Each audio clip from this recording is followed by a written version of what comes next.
ating ube champurrado. Magluluto tayo guys ng champurrado. Nilagay ko na yung gata. Dahil nagkukulo na, next ko naman itong ube flavor na condense.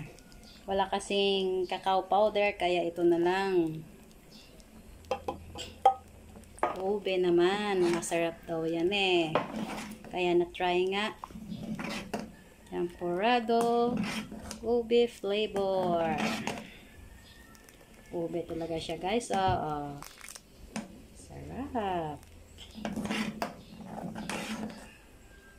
Luto-luto na. Kung mamaya-maya lang, kakain na kami.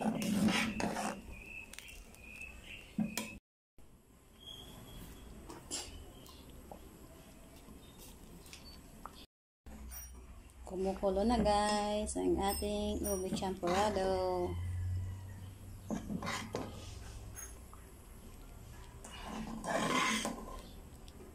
Masarap na dito, kaya na-try kung masarap nito.